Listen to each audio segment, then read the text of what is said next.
बिस्मिल्लाहिर्रहमानिर्रहीम।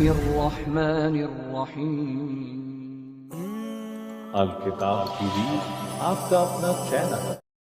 औज़ु बिल्लाहि मिनश शैतानिर रजीम। बिस्मिल्लाहिर्रहमानिर्रहीम। सृष्टि का प्रत्येक तत्व गतिशील है, कर्मशील है, परिवर्तनशील है। कदम कदम पर नई मंजिल की ओर बढ़ना इसका मूल मंत्र है। कर्मशीलता, गतिशीलता के अभाव में विश्व का कोई अस्तित्व ही नहीं रह जाता। प्रकृति का प्रत्येक पदार्थ निरंतर विश्व के उक्त सत्य का संदेश दे रहा है। नदी अपनी निरंतर गतिशीलता से बही जा रही है। सूर्य का उदय होता है, आकाश में आते संपूर्ण आलोक से प्रकाशित होता है, छिपता है। रात्रि अपनी काली चादर ओढ़े आती है, चली जाती है। फिर दिन आता है, पेड़ वनस्पतियां उगते हैं, बढ़ते हैं, मिटते हैं। गतिशीलता, निरंतर कर्मशीलता ही विश्व का मूल मंत्र है, प्रेरणा है। बिना कर्म किए जीवन यात्रा संभव ही नहीं है। प्रत्येक मनुष्य कर्म करता ही करता है। अब या तो सत्कर्म करेगा या फिर पाप कर्म। कभी कभी अज्ञानतावश मनुष्य पाप कर्म को भी सत्कर्म समझकर करता है, क्योंकि उसने अपने पूर्वजों को भी यही करते देखा, तो इसी को सही समझता है। सही गलत की पहचान के लिए ही मनुष्य को ईश्वरीय मार्गदर्शन की आवश्यकता होती है। मनुष्य के मार्गदर्शन के लिए ईश्वर ने 1 लाख से ज़्यादा मार्गदर्शक इस संसार के भिन्न भिन्न स्थानों पर भेजे, लेकिन उनकी मृत्यु के बाद लोगों ने ईश्वरी शिक्षाओं में अपने स्वार्थ के लिए मिलावट कर डाली।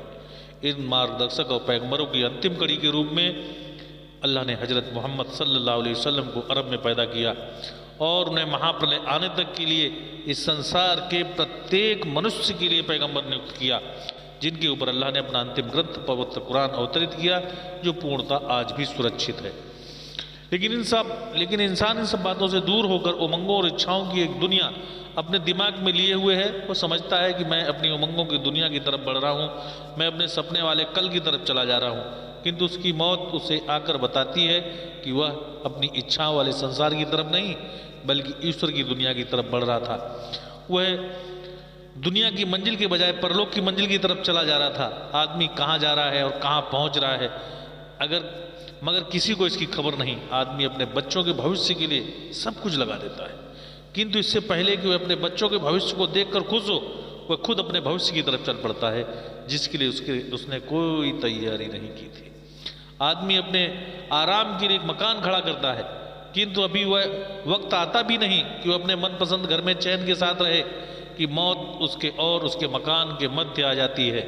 आदमी कमाता है, वह समझता है मैं इज्जत व तरक्की की चरम सीमा पर अपने को बिठाने जा रहा हूँ, किंतु बहुत जल्द उसको पता चलता है कि आने वाला दिन उसके लिए जिस चीज़ का इंतजार कर रहा था वो एक शमशान घाट थी, न कि इज्जत व तरक्की की रौनक। कि आदमी अपने टेम्परेरी आराम को खोना नहीं चाहता, इसलिए खुली खुली वास्तविकता को मानने के लिए तैयार नहीं होता। अगर वह जाने कि उसका टेम्परेरी आराम अंत में अनंत मुसीबतों में परिवर्तित होने वाला है, तो अचानक उसका जीवन कुछ से कुछ हो जाए। सांसारिक जीवन एक परीक्षालय है, असल और सदा का घर स्वर्ग है, यानी परलौकिक जीवन, जिसकी तैयारी के लिए ही यह जीवन मिला है। इस जीवन का सत्य उसी को समझ आता है जो समझने का प्रयत्न करता है, और परलौकिक जीवन में भी वही मनुष्य सफल होगा जो उसके लिए संघर्ष करेगा। मृत्यु का दिन बहुत निकट है, न जाने अगला पल ही हमारे इस जीवन का समाप्त करने वाला हो। पिछले वर्ष कितने लोग हमारे साथ थे जो इस वर्ष हमारे साथ नहीं हैं। हो सकता है अगले वर्ष हम भी न हों, और यह भी हो सकता है कि किसी फैक्ट्री में हमारा कफन भी बन चुका हो, बाजार में किसी दुकान पर आ भी चुका हो, लेकिन अब भी हम लापरवाही भरा जीवन जी रहे हैं। मेरे भाई, समझदार है वो मनुष्य जो मृत्यु आने से पूर्व ही मृत्यु की तैयारी कर ले, अर्थात अपने परलौकिक जीवन को संवार ले। अपने अंतिम ग्रंथ पवित्र कुरान में परलौकिक सफलता के लिए अल्लाह ने 4 बातों का होना हर मनुष्य के लिए आवश्यक करार कर दिया है।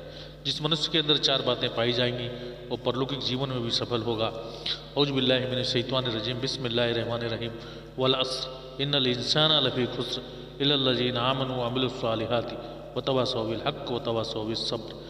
ये सूरह अस्र है, जिसमें अल्लाह सुब्हानहू व तआला ने सौगंध खाकर, कसम खाकर कहा है, वलस्त्र सौगंध है व्यतीत होते समय की, इन्नल इंसाना लफ़ी खुस्र, मनुष्य घाटे, हानि यानी नुकसान में है। अब परलौकिक जीवन में इंसान को, मनुष्य को क्या हानि हो सकती है? निसंदेह नर्क ही सबसे बड़ी हानि है। आगे फरमाया इल्लल्लज़ीना आमनू, लेकिन जो ईमान लाए, वो अमिलुस सालिहात और सत्कर्म किए, यानी पुण्य कर्म किए, भले कर्म किए, व तवासौ बिल हक़ और एक दूसरे को सत्य का उपदेश दिया। यानी हर मनुष्य को हर प्रकार की भलाई की ओर निमंत्रण दिया, उन्हें बुलाया और समस्त प्रकार की बुराई और पाप कर्मों से रोका। व तवासौ बिस सब्र, और इन तमाम कामों के करने पर यदि किसी प्रकार की कठिनाई आई तो उस पर स्वयं धैर्य रखा और दूसरों को भी धैर्य रखने का उपदेश दिया। अब हम सभी विचार कर सकते हैं कि क्या हमारे अंदर चारों बातें पाई जाती हैं।